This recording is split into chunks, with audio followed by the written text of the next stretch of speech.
नमस्कार, मैं हूं दीपाली राणा। आप देख रहे हैं गोल्ड स्पॉट और फोकस करेंगे सोने पर, जहां पर सोना लगातार कंसोलिडेट कर रहा है। भाव धीरे धीरे नीचे की तरफ आए हैं। क्या ये सोने में खरीदारी करने का बेहतर मौका है? क्या है ट्रिगर्स जो आगे सोने की चाल को करेंगे डिसाइड? इस पर बातचीत करेंगे कच्चे तेल की, जो धीरे धीरे ऊपर की तरफ बढ़ रहा है और अब ब्रेंट का भाव $80 तक पहुंचने की पूरी कोशिश करते हुए। एग्री कमोडिटी बास्केट में एक्शन कहीं है तो वो है स्पाइसेस में, और स्पाइसेस हाल ही के मूव के बाद किसी प्रेशियस कमोडिटी से कम नहीं है। हल्दी में तेजी बरकरार है एक मुनाफ वसूली हावी होने के बाद। क्या करना चाहिए, इन सब पर करेंगे फोकस। हमारे साथ कुंवर ग्रुप के director Ravi Byora, SSG finance के प्रियंक उपाध्याय हमारे साथ ही India bullion and jewellers association के सेक्रेटरी सुरेंद्र मेहता हमारे साथ बने हुए हैं। आप सभी का स्वागत है शो में। और सबसे पहले बात सोने की करेंगे, क्योंकि इंटरनेशनल मार्केट्स में $1900 तक स्लिप होने के बाद प्राइसेस ऊपर थोड़ा जरूर आए, लेकिन अब वापस से थोड़ा सा प्रेशर बनते हुए दिखाई दिया है। आगे रेट हाइक की चिंता सोने पर थोड़ी सी हमने हावी होते हुए देखी है, लेकिन और भी कुछ फैक्टर्स हैं क्या जो इंपॉर्टेंट रहेंगे सोने पर यहाँ से, और क्या रणनीति होनी चाहिए, इस पर करते हैं बातचीत। सुरेंद्र जी नमस्कार, स्वागत है आपका। पहले तो आपकी राय ही लेना चाहेंगे। हमने थोड़ी सी प्रॉफिट टेकिंग, उसके बाद एक हैवी कंसोलिडेशन देख रहे हैं सोने पर। ये आगे के मोर रेट हाइक्स की ही चिंता है जो भाव को ऊपर नहीं लेकर जा रही है, या और भी फैक्टर्स हैं?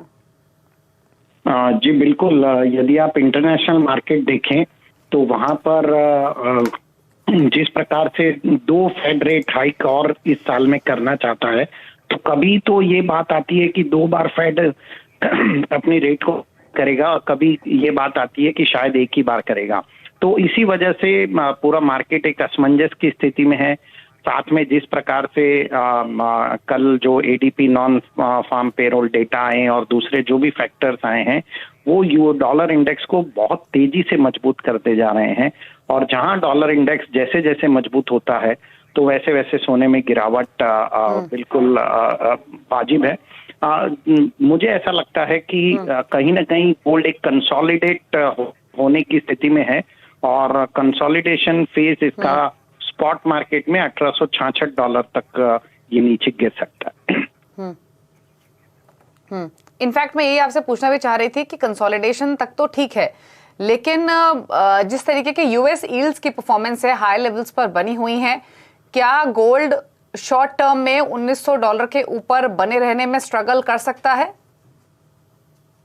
जी बिल्कुल। मुझे लगता है कि आज भी एक्सपायरी है, आज वीकली क्लोजिंग है, और मुझे नहीं लगता कि कहीं से भी गोल्ड को सपोर्ट मिल रहा है। जो सपोर्ट एशियन बाजारों से मिलता है, लेकिन अमेरिकन बाजारों से बिल्कुल सपोर्ट मिलता नहीं है। तो मेरे हिसाब से एक जो रेंज है $1866 का मैं बॉटम मानता हूँ गोल्ड में। बिकॉज ये बॉटम इसलिए इम्पोर्टेंट है क्योंकि 1800 से $1850 $60 के बीच में बहुत सारी बाइंग सेंट्रल बैंक ने की है, और जब सेंट्रल बैंक बाइंग करता है तो वो एक बेंचमार्क रेट हो जाता है, तो वहां से गोल्ड ऊपर की तरफ जाने की संभावना है। लेकिन बिल्कुल वो $1866 तक बिल्कुल नीचे एक बार मूव कर सकता है। सुरेंद्र जी आपसे इन्वेस्टमेंट और डिमांड पर भी बातचीत करेंगे। उससे पहले प्रियंका का एक कमेंट और ले लेते हैं, उनका व्यू क्या है गोल्ड पर, या फिर वो क्या सजेशन अपने क्लाइंट्स को दे रहे हैं इन लेवल से। क्या व्यू है इन स्तरों से प्रियंका आपका गोल्ड पर? मॉर्निंग दिवाली। जिस तरह से आज नॉन फार्म पेरोल डेटा एक क्रूशियल फैक्टर रहेगा बाजार के लिए, जो एक डायरेक्शनल मूव गोल्ड में देगा। अभी फिलहाल जो ट्रेंड इंडिकेशन दिख रहा है वो clearly on the down side का दिख रहा है। जो भी हम पुल बैक्स देख रहे हैं 1930 1940, ये एक स्टिफ रेजिस्टेंस है गोल्ड को इन नियर टर्म। तो मुझे लगता है कि जब तक 1940-50 के ऊपर सस्टेन नहीं करता है, चांसेस प्रोबेबिलिटी इज हाई कि 1880 1860 ये जोन तक गोल्ड के प्राइसेस आ सकते हैं। तो यहाँ से ऑलमोस्ट हम देखें तो $40 से $50 का डाउनसाइड मूव हम इजीली एक्सपेक्ट कर सकते हैं गोल्ड के प्राइसेस में। तो यहाँ पे MCX की अगर मैं बात करूं तो 57,500 से लेके 57,000 ये एक रेंज रहेगी जहाँ पे सपोर्ट्स दिख रहे हैं। तो वहां तक मुझे लगता है कि एक बार गोल्ड के प्राइसेस आएंगे, और वहां से मुझे लगता है कि अगर किसी को इन्वेस्टमेंट करना है तो अराउंड 57,000, और रिस्पेक्टिवली इंटरनेशनल मार्केट्स में अराउंड 1870 से लेके 1850 जोन, ये जोन्स में निश्चित रूप से एक बार इन्वेस्टमेंट डिमांड हम देखेंगे। तो वहां पे इन्वेस्टर्स को एक अच्छा अपॉर्चुनिटी रहेगा to go long on lower levels. In fact Surendra ji, आपसे भी यही सवाल होगा। ट्रेडर्स को तो कोई खास अग्रेसिव मौके मिल नहीं रहे हैं सोने में इस वक्त, क्योंकि बहुत टाइट कंसोलिडेशन हम देख रहे हैं। लेकिन इन्वेस्टर्स को क्या करना है, यहीं से थोड़ा थोड़ा लेना शुरू करें, या फिर जैसे प्रियंक ने भी मेंशन किया, आपने भी 1866 के लेवल्स की बात की, वहां तक वेट करें एंट्री लेने के लिए? देखिए, मुझे लगता है कि जो बहुत ही छोटे अमाउंट में इन्वेस्टमेंट करना चाहते हैं, उन्हें तो ऑलवेज एसआईपी का ही मेथड इस्तेमाल करना चाहिए और धीरे धीरे गोल्ड को बाय करते रहना चाहिए हर प्राइस पे। लेकिन यदि आप कोई हाई नेटवर्थ इंडिविजुअल हैं या आप बहुत बड़ा पैसा गोल्ड के अंदर लगाना चाहते हैं, तो मुझे लगता है कि उन्हें बहुत कॉशियस अप्रोच रखना चाहिए। यदि वो इस लेवल पे बाय करें तो उन्हें स्ट्रिक्ट स्टॉप लॉस लगाकर ही काम करना चाहिए। जैसा मैंने कहा, $1866 मुझे लगता है ये एक बहुत बड़ा लेवल आएगा और वहां से फिर गोल्ड मूव होगा। लेकिन उस लेवल को आने में शायद अभी मुझे लगता है कि 1 हफ्ता और भी लग सकता है। ओके, डिमांड पर भी कमेंट लेंगे, उससे पहले रवि की राय और ले लेते हैं। रवि, आप क्या सजेशन दे रहे हैं? नियर टर्म में क्या रेंज देख रहे हैं, क्या सजेशंस? बेसिकली आज दो पार्ट में वो ट्रेड होगा। गोल्ड पर्टिकुलर नॉन फार्म के पहले अलग ट्रेड होगा, नॉन फार्म के बाद डेटा के ड्रिवन ट्रेड होगा। बट पहले मुझे लग रहा है कि थोड़ा कॉशियसनेस रहेगा। पर्टिकुलर रीजन क्या है, उसमें कल जो बॉन्ड यील्ड का मोमेंटम देखे तो फ्रांस एंड जर्मनी की बॉन्ड यील्ड है वो 2012 के बाद के हाईएस्ट लेवल के पास खड़ी है। अगर यूके की बॉन्ड यील्ड करे तो वो 2016 के बाद के हाईएस्ट लेवल पे है, और यूएस के 2 इयर्स की बॉन्ड यील्ड देखे तो 2007 के बाद के हाईएस्ट लेवल पे। तो अभी जब यील्ड्स इतने बढ़ रहे हैं तो जो ज्यादा पैसा है जो गोल्ड में as a part of safe haven जा रहा था, वो फ्लो थोड़ा अभी कम होगा और इससे थोड़ा डाइवर्जन मिलेगा, वो होगा डॉलर थ्रू बॉन्ड्स में। तो आई थिंक मुझे लग रहा है कि तब तक गोल्ड इंप्रूव नहीं होगा जब तक कि बॉन्ड यील्ड्स में कुछ सिग्निफिकेंट गिरावट ना हो। इसका ट्रिगर शायद नॉन फार्म पेरोल हो या आगे आने वाले यूएस के इन्फ्लेशन के नंबर्स हो। बट मुझे लग रहा है कि शॉर्ट टर्म में थोड़ी वॉलेटिलिटी रहेगी। हालांकि सेफ हेवन है, क्यों प्राइसेस गिर नहीं रहे सबको पता है। इसका बेसिक रीजन है कि जो इकोनॉमिक डेटा यूएस के अलावा जिसके भी आ रहे हैं उसमें सीवियरली प्रॉब्लम दिख रहा है। Eurozone, UK as well as Asian peers की बात करें तो वहां पे इकोनॉमिक डेटा अच्छे नहीं आ रहे, तो मार्केट थोड़ा सेफ हेवन साइड वहां जा रहा है। अदरवाइज मुझे लग रहा है कि ट्रेडिंग पर्सपेक्टिव से आज के लिए अगर कुछ ट्रेड लेना है तो सेलिंग का ट्रेड लेना है। 58,500 के करीब सेल करके चले with stop loss of 58,780, down side 58,000 तक के लेवल की मैं उम्मीद कर रहा हूँ। ठीक है, चलिए, तो ये तो प्राइस वाइज आपको सजेशन मिला। एक लास्ट कमेंट और ले लेते हैं सुरेंद्र जी से और उसके बाद आगे कमोडिटीज पर लेंगे स्ट्रैटेजी। सुरेंद्र जी, फिजिकल मार्केट में क्या हाल है बाइंग को लेकर? देखिए, रिटेल में बहुत अच्छी ग्राहकी है क्योंकि ये धीरे धीरे जो प्राइजेस हैं ऊपर में लोगों ने 62,000 तक के प्राइस देखें और जीएसटी को जोड़ दें तो 63,500 के आसपास के प्राइस देखें। उसके बाद ये अभी जो है गोल्ड लगभग 58,300 से 500 के बीच में गोल्ड मार्केट में अवेलेबल है। तो जो कंज्यूमर होता है उनके लिए तो ऑलमोस्ट गोल्ड के प्राइसेस लगभग 8 से 9% तक गिर चुके हैं। तो इसकी वजह से मार्केट में ग्राहकी अच्छी है। हालांकि B2B बिजनेस अभी इतना इम्प्रूव नहीं हुआ है, लेकिन जो रिटेल मार्केट है खासतौर पे साउथ इंडिया और नॉर्थ इंडिया में वहां पर बहुत अच्छी ग्राहकी। ओके, चलिए, शुक्रिया मिस्टर मेहता आने के लिए शो में और अपने व्यू सभी पर्सपेक्टिव से देने के लिए गोल्ड पर। आगे बढ़ेंगे और अब बात कर लेते हैं कच्चे तेल की, जहां पर तेजी और एक्सटेंड हुई है। 6,000 के आसपास आ चुके हैं प्राइसेस घरेलू बाजार में। इंटरनेशनल मार्केट में जो ब्रेंट का भाव है वो अब $77 के आसपास कर रहा है कारोबार। तो धीरे धीरे ऊपर की तरफ तो बढ़ा है, लेकिन और कितना ऊपर जाकर इस पर ले लेते रहे। प्रियंक, क्या रहा है आपकी कच्चे तेल पर? हमने ट्यूसडे के शो में भी डिस्कस किया था कि क्रूड ऑयल एक रेंज में चल रहा है और ये रेंज का ब्रेकआउट जो है वो हायर साइड पे ब्रेकआउट होगा, ऐसा एक्सपेक्टेशन है। और मुझे लगता है कि 60-100, 60-200 ये एक हायर साइड रेंज रहेगा जहां तक क्रूड ऑयल के prices in short to medium term जा सकते हैं। अगर मैं देखूं तो यूएस का समर सीजन डिमांड जो निकल के आ रहा है वो एक पॉजिटिव ट्रिगर हो सकता है और जो सप्लाई कट्स है वो एक पॉजिटिव मोमेंटम क्रूड को दे सकते हैं।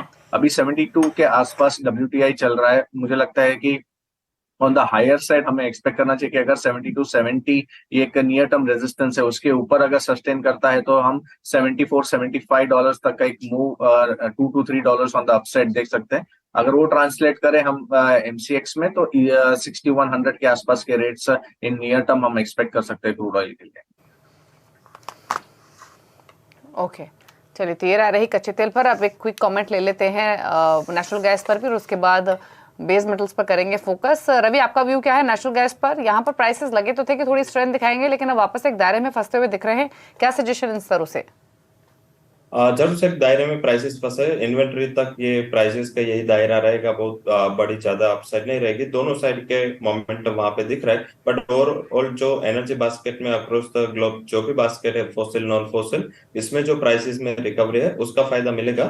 थोड़ा नियर टर्म ट्रेड रखे, मीन्स के 2 से 3 ट्रेडिंग सेशन का अगर होराइजन है तो बाय करके चले, 218 के करीब बाय करें। स्टॉप लॉस थोड़ा दूर रहेगा 209 का। अपर साइड मुझे लग रहा है 235 तक के लेवल आपको देखने को मिल सकते हैं। तो ये जो गिरावट है या कंसोलिडेशन है, लग रहा है कि जो ब्रेकआउट आएगा वो इन्वेंटरी के बाद अपर साइड आ सकता है। क्विकली प्रियंक, बेस मेटल से कोई trading strategy?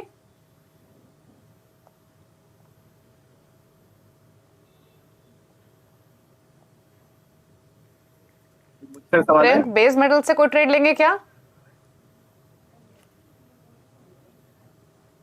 Audio is not clear. Hello Priyank, अगर आपको ऑडियो मिल रही है, बेस मेटल से कोई ट्रेड रेकमेंड करेंगे क्या?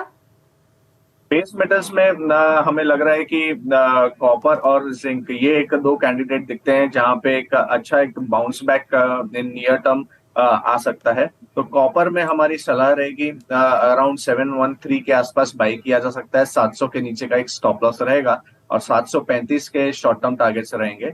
वहीं जिंक मुझे लगता है कि 213 के आसपास बाई किया जा सकता है। 209 का स्टॉप लॉस रहेगा। 221 224 के शॉर्ट टर्म टारगेट्स रहेंगे। तो बेस मेटल कॉम्प्लेक्स में मुझे लगता है कि इन थोड़ा अगर लंबा नजरिया रखे तो on the bullish side play out होने का क्षमता दिखता है। तो यहाँ पे टॉप पिक मेरे हिसाब से कॉपर और जिंक की रहेगी हमारी तरफ से।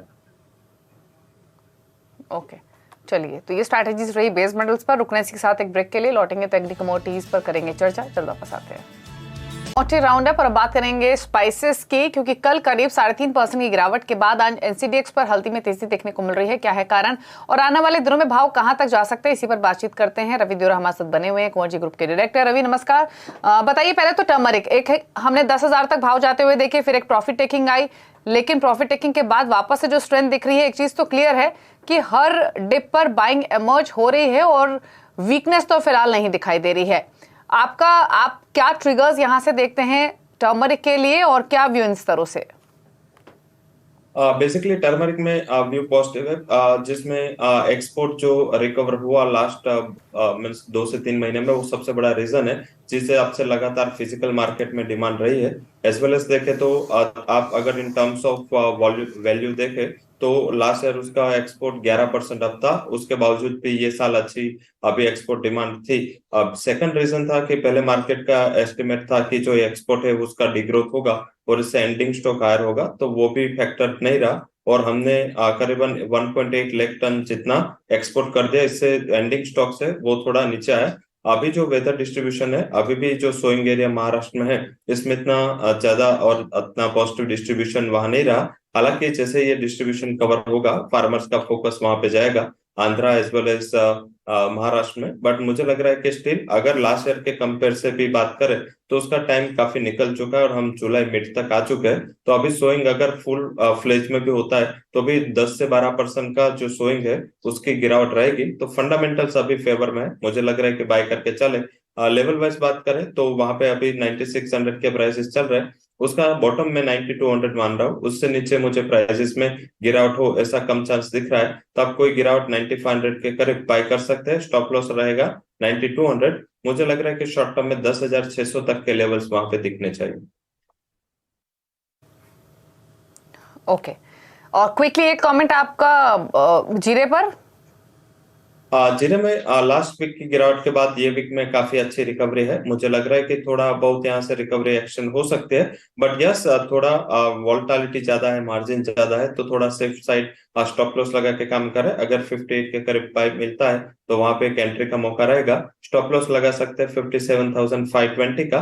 अपर साइड मुझे लग रहा है कि 58,800 तक के लेवल आने चाहिए। तो आई थिंक वहां पे बढ़त है, शायद और एक्शन हो सकते हैं, बट स्टॉप लॉस से वहां काम करें क्योंकि वोलेटिलिटी एंड मार्जिन दोनों वहां पे काफी ज्यादा है।